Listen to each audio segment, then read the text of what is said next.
G'day and welcome to the Northern Illawarra Uniting Church sermon for this week.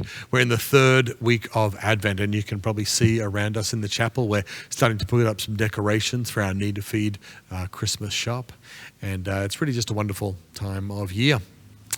Today we're going to be unpacking one verse in the Gospel of John.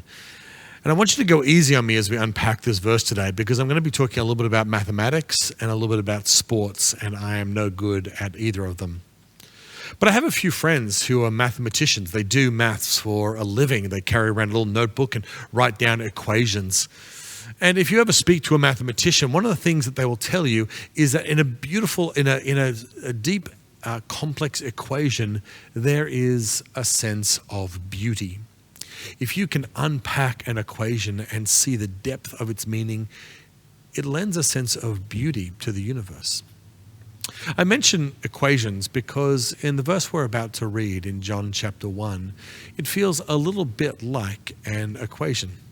It's a sentence so filled with weighty words and profound meaning that I feel like we need to unpack it like you would unpack an equation. You know, like E equals mc squared, where every letter means something major like gravity or speed or something.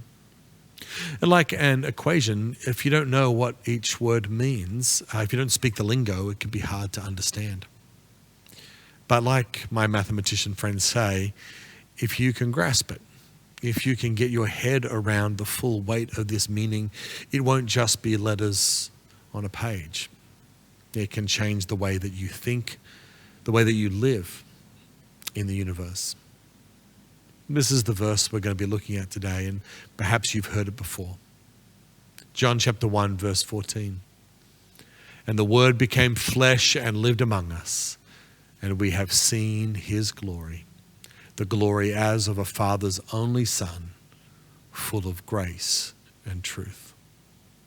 Friends, in these words, in this equation, so to speak, what is unlocked is not the movement of planets or the speed of light, but the very nature of the human condition. What John links here, the word of truth, the word becoming flesh, the glory of God and grace and truth, all these things together are such a remarkable revelation of God's truth that we can just meditate on this one verse today. And because we're meditating on this one verse and because it's so detailed, I'm going to leave the verse on the screen here for you to follow along as we go. So let's look at these first words here. The Word became flesh and lived among us. A thundering declaration if there ever was one. Perhaps you remember a few weeks ago we talked about the idea of the Word. In the beginning was the Word, and the Word was with God, and the Word was God. The Word was the very organizing principle of the world, which holds everything together. The Word was the logos, the very organizing principle of everything. The Word, says John, was another name for God. The Word was with God, and the Word was God. And now here, John says the Word became flesh and dwelt among us. This, in one sense, in one sentence, is John's Christmas story. No angels, star, shepherds, or stable. Just the heart of the Christmas story in one single phrase. The Word became flesh. God became human. Taking away all the other elements of the story, the central, remarkable, stupendous fact at the middle of it is that God became flesh. Now, this is truly ridiculous, really. It is no more inevitable to connect God with an infant than to connect gravity with a kitten, something that G.K. Chesterton said. I mean, there is an idea that the gods or God may become a human being. The old myths are full of stories about Zeus and the other gods becoming human, but they were just play acting, pretending to be humans. What John says is far more radical. He says the Word took on flesh. He became a very human being, not a great king or a great hero, but a little child. The theological word that perhaps you've heard before is incarnation. The incarnate Son of God, which sounds kind of like a pretty theological word until you realize where the word incarnation literally comes from. In Latin, carne means meat or flesh. Incarnation comes from the same Latin word as carnivore. God put on meat. God in a bod. God slipping on some skin. The word becoming flesh is no small truth. And because we've been people who've read the Christmas story over and over again, we may have made our peace with it in our minds. But if we meditate on it, it is truly remarkable. For us to think about God putting on flesh, we need to think really bluntly about flesh, the stuff that you and I are made of. We don't talk about our bodies very much at church. It probably seems inappropriate. And perhaps we never really talk about them at all, except when we're talking about going to the gym or getting plastic surgery or having some kind of hospital procedure. And I think we avoid talking about the details of the body because it makes us feel awkward. But if you think about it, we never do anything without our bodies. These inconvenient, disappointing, and amazing bodies. All your experiences and mine happen in, and in a very real sense, to your body. So today I want to think just a little bit about what it means to be in a body. My guess is that we think about our bodies, and when we do, it's rarely a pleasant set of reflections. Scars and stretch marks and cellulite, frown lines, freckles and rolls of fat, aches and shakes and breaks. I would venture to say that most of us feel ill at ease in our bodies, very aware of their deficiencies. Maybe little children are able to forget, but as soon as you become a teenager, all the ravages of puberty and hormones come through and all the judgment of other people on your body. As you get older, you start to feel your body decline, and it gets harder and harder to keep it together. And all the time feeling like we're never tight enough, tall enough, tan enough, strong enough, slim enough, not feminine enough or masculine enough. And that's before we even get old or injured or addicted to heroin or sugar. Before the harsh Australian sun starts to wreak havoc on pale British skin. And then to top it all off, we as human beings have come up with the truly ridiculous idea that some bodies are more valuable than others, that black and brown bodies don't matter as much as white bodies, that straight hair is better than kinky hair or whatever it is. And we love to keep changing the standards so that you can never quite be sure, know if your hips are wide enough or too wide. To be born, to give birth, to die, that's all of what it means to put on flesh. We are our bodies. I had a friend that I went through my seminary training, my Bible training with, a good friend of mine, and he had cerebral palsy. And one of the things that he taught me to never say, was that someone with disabilities was trapped in their body or trapped in a wheelchair. Maybe you've heard this before when you see someone with a severe disability. Just imagine being trapped in that body. We ought not ever to say that. No one is trapped in their body. It makes us feel like our souls, or there's something about us that is separate from our bodies. We are our bodies. Our soul and bodies are deeply interconnected. They make us who we are. My friend told me that his experience in his body with his disability was part of what made him who he was. And studies, science these days has shown us more and more that our spiritual condition, stress, trauma, joy, are all worked out and experienced in the body. The fact of the matter is, most of us would like to escape our bodies. It's a source of shame and frustration for many of us. But that is not God's view. God became flesh. To reach us, God chose to put on a body, to live among us, to put on the meat of human experience. God saves us in the body, not from the body. As Christians, we say in our creed, I believe in the resurrection of the body. Whatever salvation looks like, whatever the future looks like, whatever our eternity looks like, it is not a soul separated from the body. It is with a body, new and resurrected, of course, but still in the flesh. We believe that God has come near to us and taken on flesh, and therefore stands in solidarity with us. every ache and pain that you have is one that God feels as well. And this is a part of our salvation. The Eastern Orthodox theologians love the phrase, and they say it all the time: God became like us so that we could become like him. When Jesus took on our flesh, when the Word became flesh, God united himself with humanity forever, with no takebacks. But friends, the equation that John tells us here is even stranger than that. We're told that the Word puts on flesh, but instead of becoming a source of shame for God, like our bodies often are for us, when Jesus comes in the flesh, John says that's when we see his glory. The Word became flesh and lived among us, and we have seen his glory. The presence of Jesus, the divine Word putting on flesh, becomes a way for us to see the glory of God. Like I said before, for each of us to be in the body is to experience the opposite of glory. We feel shame around our bodies. We feel trapped or hidden in our bodies. But God's glory is revealed and becomes visible precisely when he puts on a body. This is strange because this word glory is not something that we use a whole lot in a way that makes sense. In the Bible, the glory of God is something so beautiful, so powerful, so bright, so mighty. It is untouchable, unseeable. In fact, there are lines in the Bible that say, if you were to see my glory, see the glory of my face as God, you would not live. The glory of God is like a blinding light or a fire. And I think maybe we think of glory kind of in the same way. Glory is when humans get less approachable, less grounded.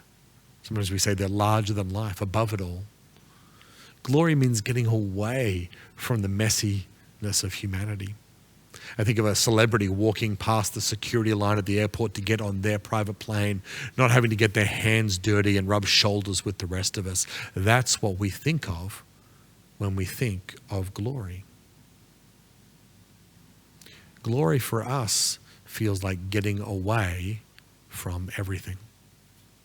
But we're told here that when God takes off the beauty, the power, the light, the brightness of his being and puts on regular human clothing, we actually see the deeper reality of God's glory and his character. It may help to think of the reality that the word glory actually comes in the Hebrew from the word weight or heaviness or realness. Think of something, when something's heavy, when something's got weight, that's what the Bible means when it has glory, what is truest about God. So if you think about the weight of something, the heaviness of something, it's the hardest thing to shift, the hardest thing to move, the thing that remains when everything else is blown away. So the full weight of God's glory is actually not his beauty, the light. When Jesus takes off all the glory, the power, the majesty, all that's left is the heaviest elements of God's character, the weightiest things. And what is that? Well, John tells us. John tells us the weightiest things about God, the truest nature of his glory, is grace and truth. As Jesus enters the world, he brings the deepest reality of God to the center of our attention.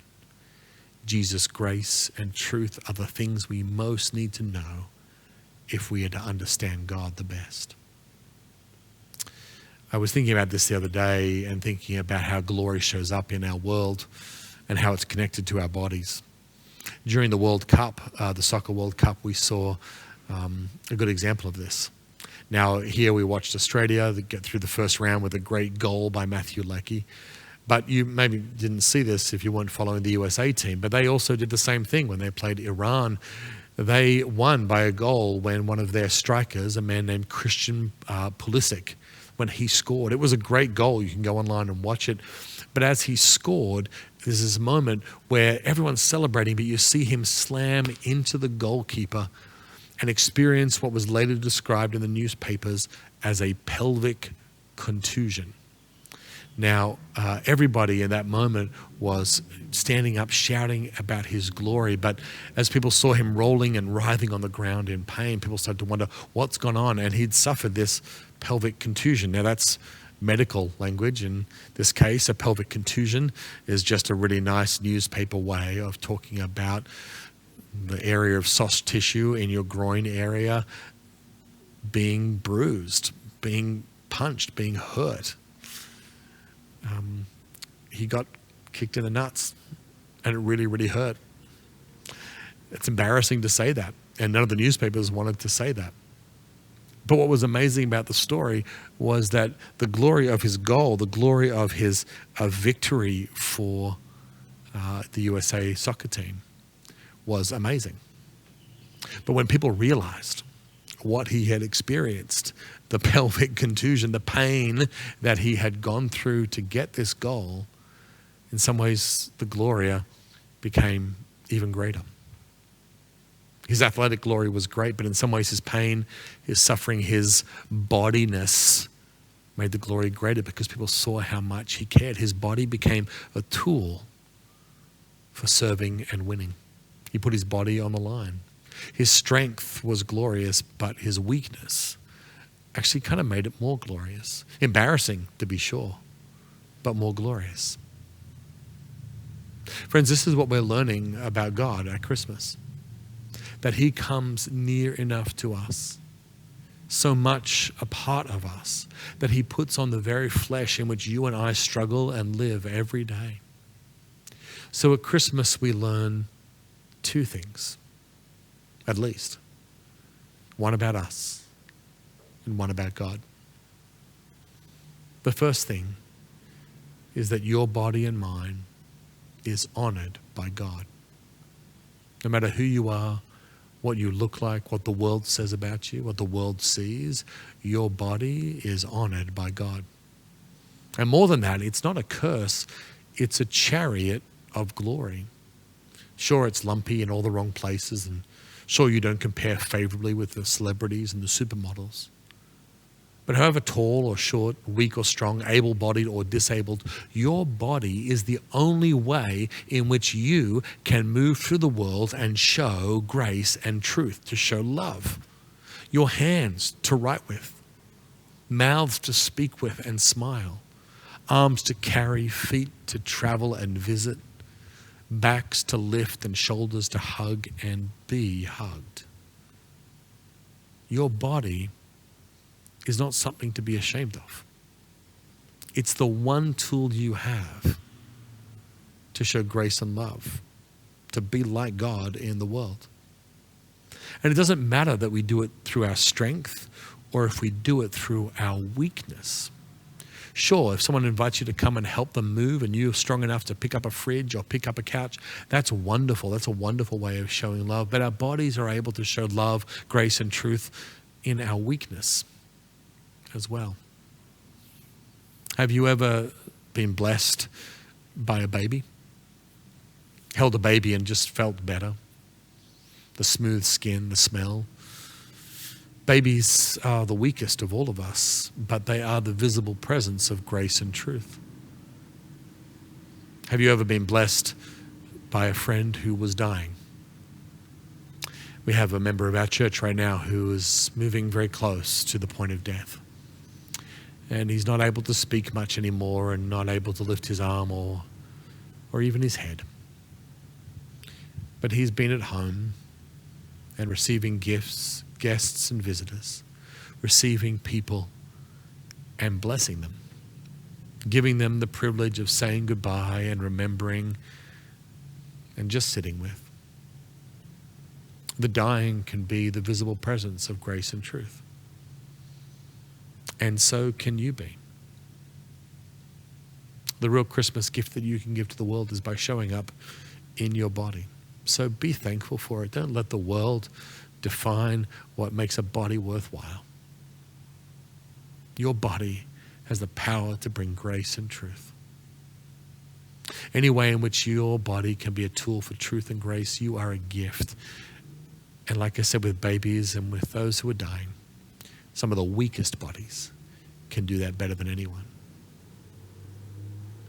And the thing that we learn about God is that when God wanted to show us who he was, he didn't show a thundercloud or a lightning bolt or a lion or a dragon, some great monstrosity, some great strength. God showed us a baby, a humble carpenter, a teacher who was kind, a healer who touched the lepers, a man unjustly accused and put to death, a man in a grave, a friend on a beach. And John tells us that when we see that Jesus walking through the world, we are seeing the fullness of God's glory, the very heart, the very weight, the very heaviness of his character, his grace and truth. We have seen his glory, says John, full of grace and truth. That is a God that you and I can draw near to anytime we want. In the name of the Father, and of the Son, and of the Holy Spirit. Amen.